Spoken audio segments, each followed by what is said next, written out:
What is the origin of the term dreadlocks? While the origin and the meaning of the word dreadlocks is a bit murky and debatable, let's work together to settle what it really is. While time and history has proven that white people have had more than their fair share of things to say about what we do with our hair, the etymology of the word dreadlocks is shown by many sources to refer to their dread and awe of God. Other sources show that British colonialists referred to their hair as dreadlocks because they viewed their hair as dreadful. The way I see it, I think that we have every right to reclaim what we want to call our own hair. And I just don't think we should credit another group of people the power and creativity that our hair and our minds hold. And whether you want to refer to them as dreadlocks or just locks is totally valid. The same way that in Spanish they're referred to as rastas, and in Yoruba they're referred to as dada. So much of the beauty, creativity, and power of lock styles lies in the freedom of self-expression and using your hair to not only express your personality, but to reclaim your autonomy and your sense of agency over your body from head to toe. But I want to hear what you think. Is it time to just say locks?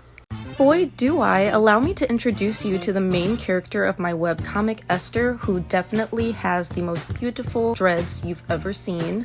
This is her boyfriend, Elliot, by the way. She usually wears them in a half up, half down style, and she wears her cheerleader bow right up in there, and they're like dyed a brown color. And then I also have this sad little butterfly girl who has these beautiful goddess dreads. And I also have this little girl here who's digging into some chips as a snack. And she has the most adorable little baby dreads, starter dreads.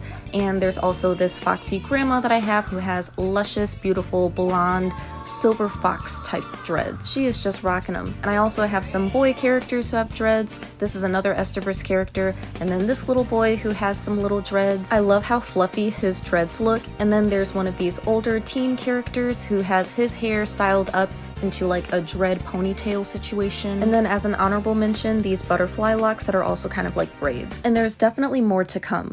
Alright you guys, let's settle the age-old question. Is it dreads or locks? Me personally, I use dreads and locks pretty interchangeably. If anything, I lean towards locks because when I'm looking up women's hairstyles, they're usually listed as being locks. But also, if I'm talking to someone and they're referring to their hairstyle or hairstyle that they like and they're referring to them as dreads, then I'll just say the same thing as them. Kind of like the original comment with the last video. She asked if I had any characters with dreads, which I definitely do because here's Esther with her locks. And one thing I love about Esther's locks, for example, is how well she's able to mix up her styles to represent her personality and how she does the half up, half down thing. It is just so cute. And yeah, I tend to represent this style from a lot of different stages. Like I like showing starter dreads and starter locks and also longer, more grown out styles like these goddess locks here. But yeah, I don't really mind either way if people say dreads or locks, but I want to know what you guys think.